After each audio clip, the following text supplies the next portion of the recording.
Adema Igbo Chineke kelemacho ezima pụrụ iche Igbo dị nsam eji m n'aka na ebe ahụ n'ugbu a na ihe nwetala onwe gị otu aka m si anabata gị kpọmkwem n'oge ihe omume anyị Igbo ekpebie na-abịalụgo naanị na Ozisa 96.1 FM Owerri tupu m anabata Dr. Joe Prince mune ihe ọla kpọrọ gị eza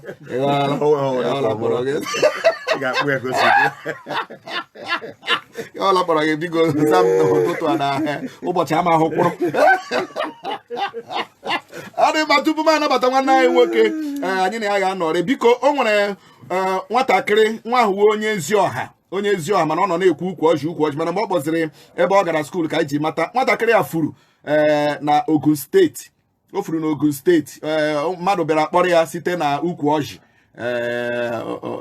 nwanne mme ya ka ọ sị gịnị kpọrọ ya gaa Lagos chụfụga nwatakịrị amaghị otu nwatakịrị si nweta ozi onwe ya na Ogun mmadụ amahụ ndị polisi Ogun kpọziri m na-asị m biko si nye aka ka eme ka ndị nwe nwa abịa kpọrọ ya aha nwatakịrị awuchi emerie Igbo Anụgo ọ sịrị ya wụ onye ukwu ọjị mana ọ dị ka ọwa ezi ọha aha mpe ya wuchi nwoke Igbo Anụgo mme ya Ụlụmma Nwaọdụ ụmụnne ya Chiamaka Chinonye Ugochukwu Mmeso Bright ọ sị na ọ gara akwụkwọ n'ezi ọha praịmarị skuul nwaanyị kpọkwara na ya ga mama Chisom maọbụ mama Chizara maọbụ mama Chidimma biko ọ bụrụ na ị na-anụ olu m ịma nwa a na-akpọ Chiemerie Igbo Anụgo biko kpọọ ndị polisi Ogun steeti kpọọ ndị polisi kamgbe 2 weeks nwa ahụ nọ na steeti na polisi na Ogun steeti kpọọ ndị polisi Ogun steeti na 0803 921 9500 ọzọ 0803 921 9500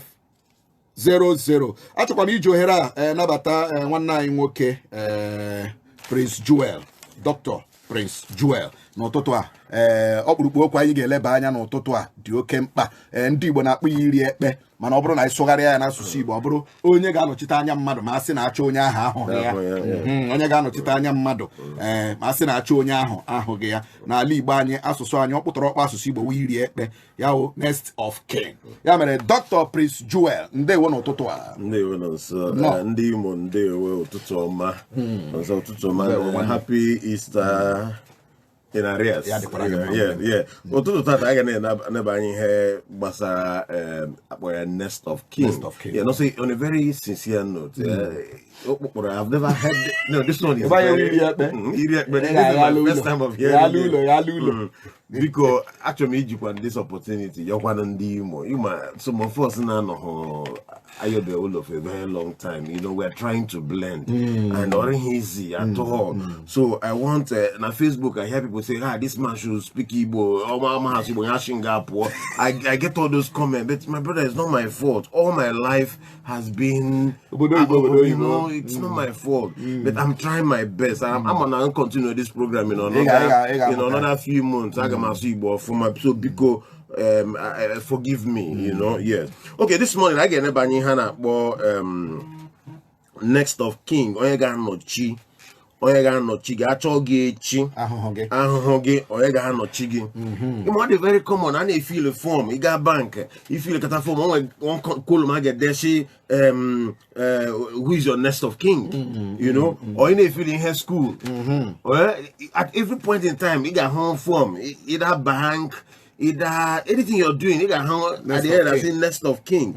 So most often Next of King, it's for you to be able to place who will replace you. You understand? And under the law, Next of King were 3 different concepts, only 3 different ideas, 3 different concepts. Just like I said, this particular topic is very deep. So permit me as I blend it with English. Now, the 3 concepts about Next of King. The first one is it can be used to simply refer to the nearest blood relative. Blood relative. One negi, yes. So that is the first concept. Anytime Next of King, one of the first things you got Ben Ishigi or Gabian on your mind.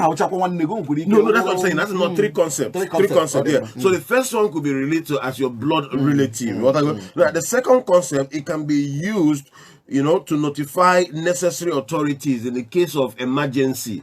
At times, Onya get richy in the event of also actually Onya get richy in the event of maybe an accident or anything. That's why the bank will always ask you for your next of kin in most cases. You know, so that's the second concept, you know, as under our law. The third one is that the terms can be used to refer to the hair, which is your hair apparel. Who will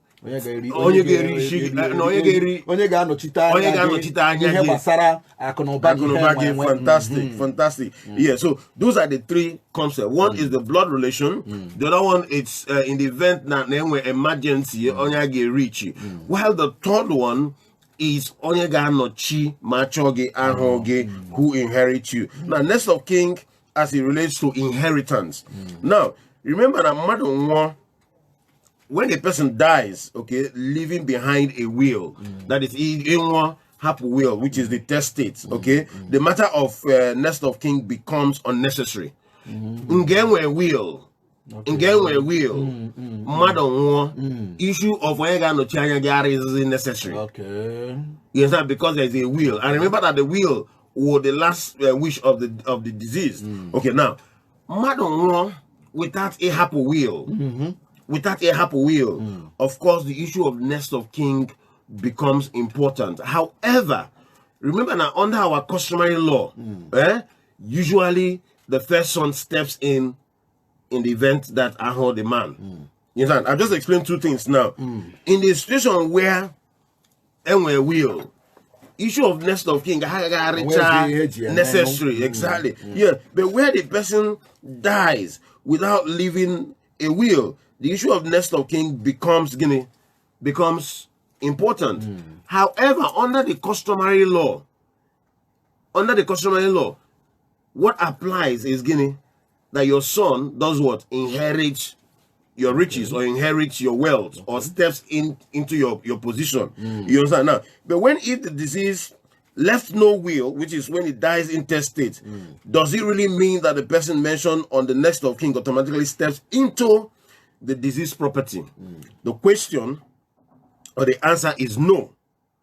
At the best, the person can only be contacted to be notified of any happening or of any happening about it. That's to say, I get digodu as a next of kin, and the person under the customary law. You get my point? It does not necessarily mean makana hagen or there.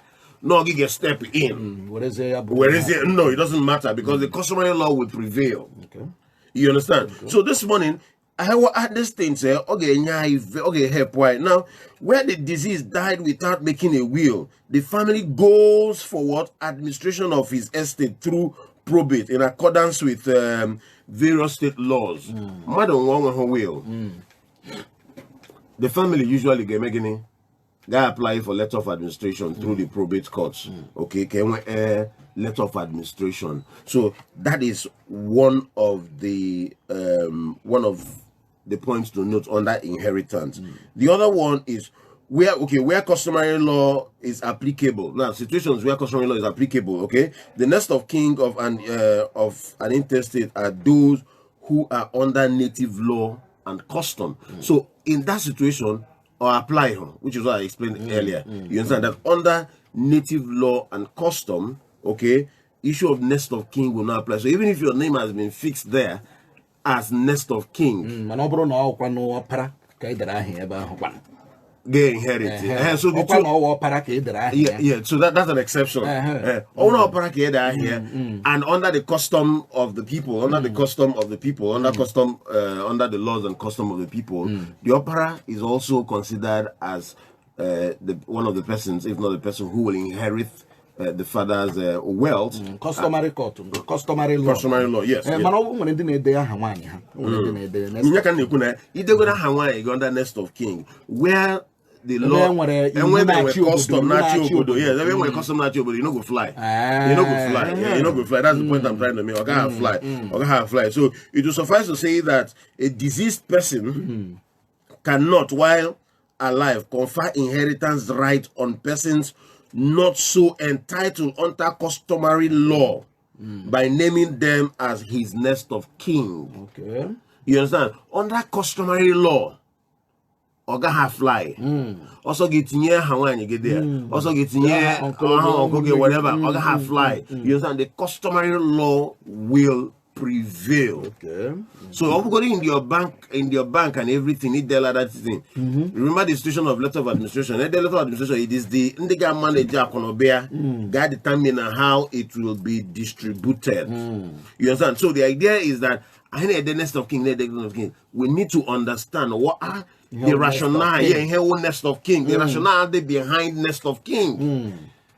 You know, the rationale the nest of king. And all is very, very important that as we acquire properties, all the very important that can I acquire properties, can I acquire wealth.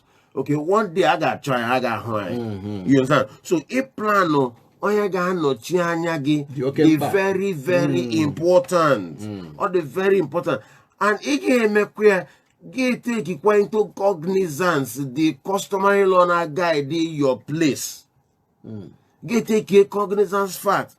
Then we customary law na guide Igbo, na guide your community and all that. That will prevail. Also get there all the nest of king. I got bapaka, man. I come to go dig in Kapana Bapaka. Orokano na mother enwe hunwa. Hunwa woke. But no one come. Here would I die a wine. Things nest of king. They nest customary law and in a walk. Or Gabia question by a bell now. Also, where the customary law begin to conflict with your fundamental human rights. Yes, because under the fundamental human right, one headache can walk, one headache can wine. You understand? But now, Igbo, we tend to recognize. Yes, it is inconsistent with natural justice. Okay, it is inconsistent, but unfortunately, all our customary law. But again, remember, now there's a common saying that where the practice of the people, they're very inconsistent with natural justice. You understand? It becomes null and void. You get, the position of the law will always prevail. You understand? And that is why there's promotion or there's campaign against issue of gender inequality. You understand? So each find yourself in that situation, it's better you even write your will before you hand them. Yes, in where will distribute your wealth. Adema biko anyị ga-agbapụgodo aka ha ịlọghachi biko ngwa ajụjụ ga ahụ kwadobie ihe gbasara nest of king onye ga-eri ga-ekpe dịka ndị ụlọ Aisha asụ ya wee onye ga-anọchite anya gị ma bụrụzi akụlụbago bụrụzi onye ga-anọchite anya gụ ma achọ ọgụ ahụhụ nọrọkwa ebe ahụ agagharịla agagharị ka anyị gbapụ n'aka ahịa anyị na-alọghachikwa n'ugbu a. It's called Ukeji versus Ukeji. It's a 2014 case. The Supreme Court held that no matter the circumstances, from impair. There should be no reason why you should discriminate a female child from a male child. In case for city, that's in the town. No, village. Issue of everybody. You see, the constitution remains the grand norm. Even the constitution is section 42, 1 and 2 of the constitution. You know, talks about discrimination. That nobody should be discriminated on issue of gender. Okay. You understand? So whether it is rural or whether it is urban, okay, you remain the constitution remains the grand norm. Remains the grand norm of the people. So whether in on a rural area or not in an urban area, it is the law of the land. Okay. So whether should not come in at all.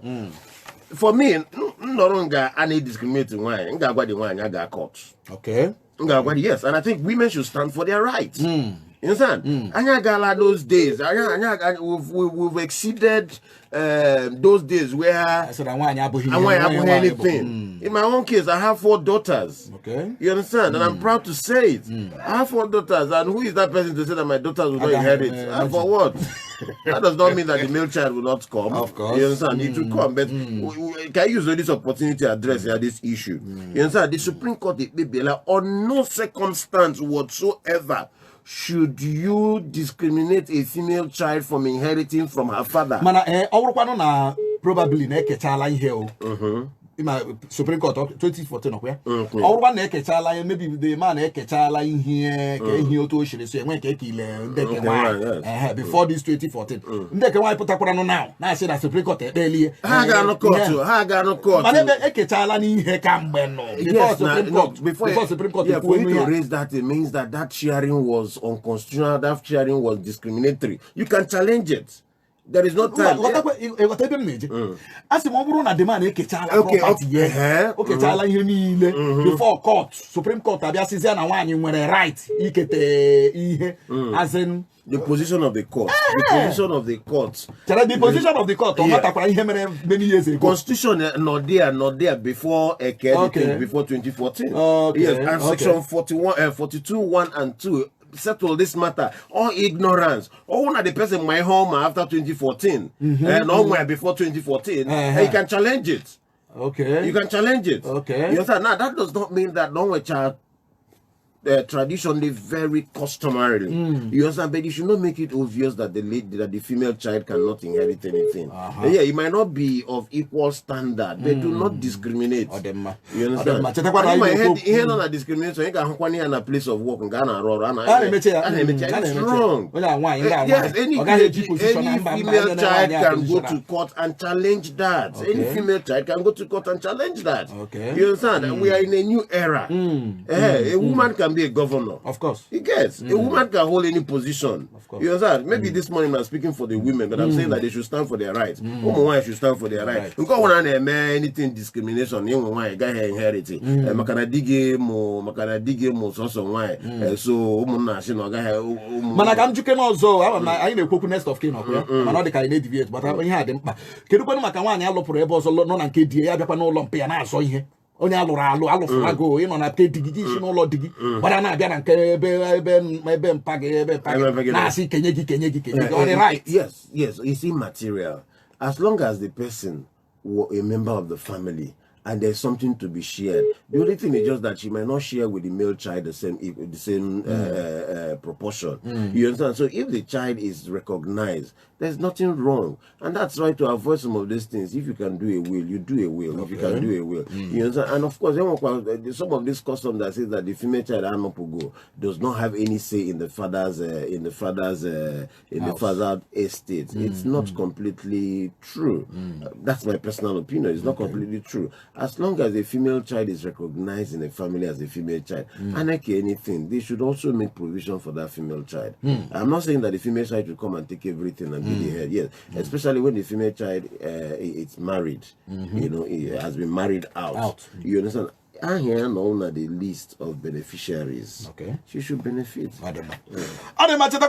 Na Dr. Prince Joel kanokwa ebe a na-etinye ọnụ n'okwu. Ihe anyị na-ekwu n'ụtụtụ awụ ihe gbasara next of kin. Ya wụ onye ga-eri gị ekpe adịghị ama achọ gị ahụhụ ma ọwụkwanụ onye ga-anọchite anya gị ma ọ bụrụ na achọ gị ahụhụ. Gwa anyị ugbu a ajụ gị na 0708-264-1625 0803-225-3415. Ebolachi. Ebolachi no soko. Nwune. No soko biko aha ga ogene. Aha wo na Felix. Asomi juga jugo biko. Ngwajua. That chess competition na Scrabble. Nwa m nka ngwa biozi sa. Biozi. Ịdị afọ ole? Ịdị afọ ole? Ede afọ ole first of all?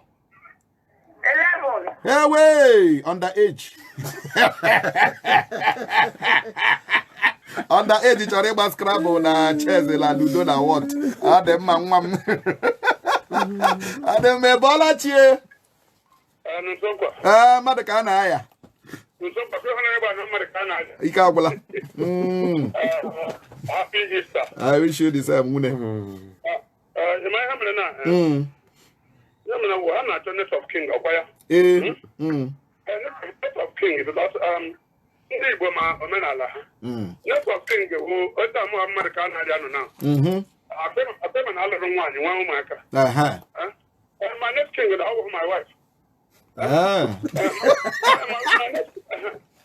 Just me tell my next king to my wife. Okay. I Why you get a next of kin? Because I didn't even name.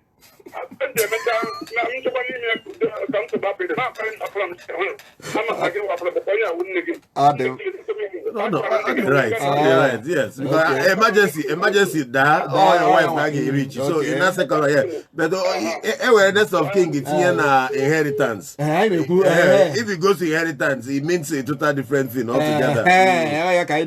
Makana abian inheritance. So question you one year next of king. No, abian inheritance. So it's next of king there where there is no will. I process a letter of administration. The wife may not end up becoming the next of king. Okay. According to tradition, okay? Even in custom. Okay. Okay. Adema. Ebola chie. Ebola chie is also. Mune. Happy Easter. Ya de kwara ge mannam. Ekelele ngi amu big brother to no same sisulo do hapo. Gani ho? Ya ka jere. Chibago, owu na mmadụ dowe power factory. Yetiga ha. Tiga ha mebi aha nwanyị ya. Obedu ewure otiri aha ya tiga aha nwanyị ya. Dere dikaya. Mgbe mebi eturu ke nwoke ọ turu ke nwanyị ahụ any of them eturu ahụ. Any letter of administration again. Ka ahụ dị ndụ. Only property without the letter of administration. Okay, once now how again on the document as far as a co-owner of the property and they register that property. You understand? Without a will, the person can the one you get own the property. Okay. You understand? Just like joint ownership of a property owned by working and wine. I you know there okay but any letter of administration where count to all the properties in the man nowhere. Now those properties got form on the estate of the deceased person. You understand? So the executors now got all the people who got manage all those properties. Okay. You get the point now. So once I had the person not there, the person will write here. Okay. Because they got me search now lands. They got had the person there. So you can sell. Okay. Okay. But how can I have one mucha? How about mucha? I am madam on there, so I need the letter of administration. Yes. So I want to get resi at that point. We need the letter of administration to be here. Yes. Okay. Yes. I got the as an executor. Okay. Ebola chi. Ebola chi. Ah, get a bisa akpo. Gani he no para radio ge. Ade magani hune. Gani hu. Because I want him to radio in a situation what loro ụmụ nwanyị abụọ ma nwụọ. But nwanyị ya ka isi o wedere ya n'ojikwa ke nwanyị ka abụọ meshi alụ nwanyị. Naanị ọkara ya nke isi na-ake nwanyị o kwesịrị ị na-erechi ihe property nna ya without the consent of ndị nke ọzọ. Ozugbo a na-enwe nwoke na plan ụlọ ọfụma before onye anwụọ ga-enwe all this problem. Yes, ọ ga-enwe all this problem. And ịnụ nwaanyị nke izizi ịgba ha akwụkwọ emehụ ihe kwesịrị ime gaa nọ nke abụọ gama meme court and all of that. Literally speaking, nwaanyị nke abụọ anọ na court ga-enwe more power in urban areas. But abịa n'ụlọ custom will prevail because custom get recognized the first one. That's why see whether second wife jail one in America or one wherever. You understand? Abia that custom. The custom will recognize the first wife as long as her boy cannot together. All different in Ashina one keys is I know there. Nana had divorce a different thing. And one of this program, a call came in where similar thing happened. You know, and we have made the narration, it's very touching because the man had divorced on the first wife. We're gonna know the second wife. Okay. Mbongo, the first wife is but has separate like he been together. Mbongo, the first wife is show face. Oh. Claim everything. Oh. In case second wife, I know her. You know, so I need you all these things and put our home in order. Also, in a situation deal to a hubua, nke nwanyị nke mbụ, o nwere ikikere property na ha, na-ele ha anya ihe ụmụ nwanyị nke abụọ. All the wrong to do that. But it's a mafia situation like this, not a mafia. Yes, in Ghana, dodging her man, or she made that thing, ya kpọkọ ụmụnne and we have more consent, and we consent to resolve what you understand, because the word I want to all the very wrong. So that kind of thing I want to order. Someone should call him to order. I took any credit in a conyo when a man won't care. You want as the son now, you without carrying your siblings along. The very wrong. And of course, I want to do paranacho him out. You will not blame the Hagar court to get restrained now. You will call, yes, and that's why the court is there. Ademma. Ebola chie. Ebola to one man. Munegadi. Ndewo. Yeah, ndewo, sir. Apart from this, nurse of kings.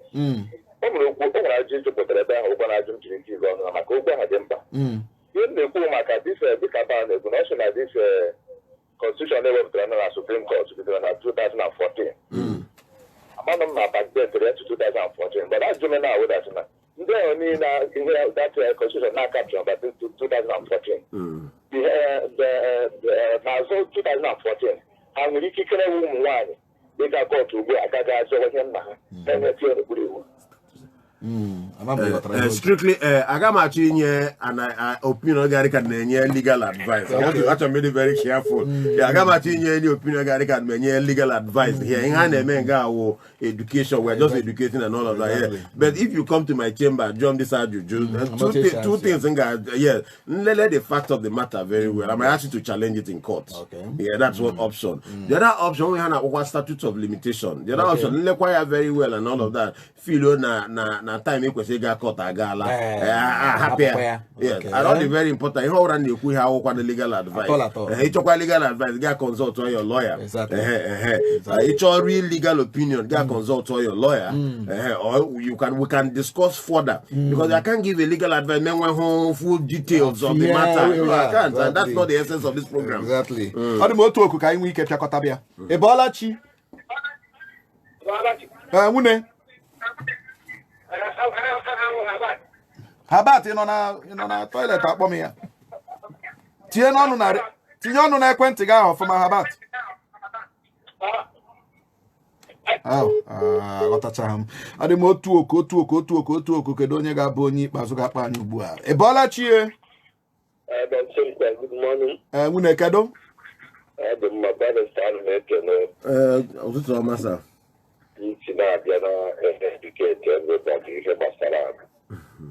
Because you don't call it more and I got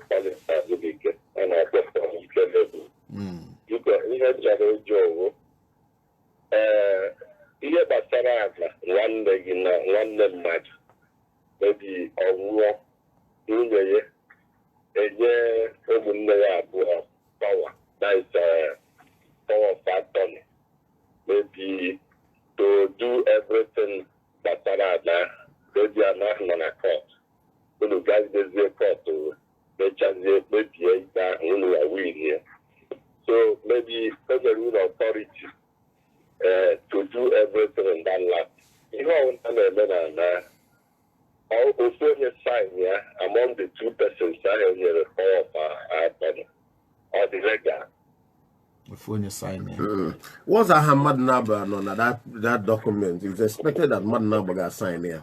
Otu sign now they will complete except my the documentation na have otu onye we sign. Yes, once that's not have burger sign, not have burger sign. Exactly. Yes. Okay. Nam emechi ga-akpọzi akara ekwentị gị maka ama ọtụtụ ndị ga-achọ ịjụ ajụjụ ka ha kpọzie gị. Okay, for further discussion, more talk on this. The number is 080 2055 0410 080 2055 0410. You na-aga na Facebook, gakwana na Facebook, ga make your comments. Like kwana na Facebook. Ihe na-eme ọ dịghị mma. Ga na Facebook, the name to look out for is Law and Property with Prince Joel. Again, like our page, demand your comments. The same thing with Instagram, the same thing with all the social media.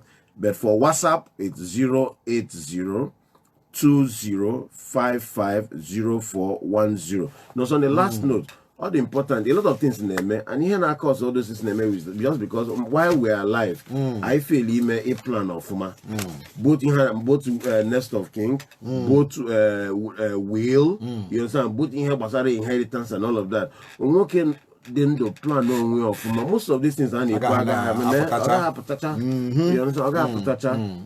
and that's why I use this program now. I raise the consciousness and awareness, and yes, you know, as a property, you can go in there, Ghana plan ọfụma. Ọ dị mma, ekelekwa nga ọzọ Dr. Prince Jewel maka ịbịa nọnyere anyị n'ụtụtụ akọwara anyị kpọmkwem mkpa ọ dị anyị nwa ime otu anyị si ahazi onwe anyị ọkachasị n'ihe gbasara onye ga-anọchite anya anyị ma ọ bụrụ na achọ anyị ahụghị anyị. Ndewo maka ịbịa nọnyere anyị. Ọ dị mma, tupu anyị agbapụ aka ahịa, a na-ekwu na ndị kanselọ kansụl Mbaitolu n'agbata afọ 2003 na 2007 ga-agbakọtaba maka olili ozu onye otu ha bụ Honorable Mrs. Messi Ahụnọnụ echi mgbe ọ ga-akụ elekere 9 nke ụtụtụ. A na-agwa ndị niile wụla kanselọ na Mbaitolu between 2003 na 2007 ka ha hụkwa na ha bịara ka akwanyere onye otu ha ugwu. Ọ bụ Honorable Bertrand Nnawihe onye ndu ha mgbe ahụ tinyere aka n'ọkwa. Ọ dị mma, anyị ga-agbapụ aka ahịa, anyị lọghachi, anyị aga n'ihu.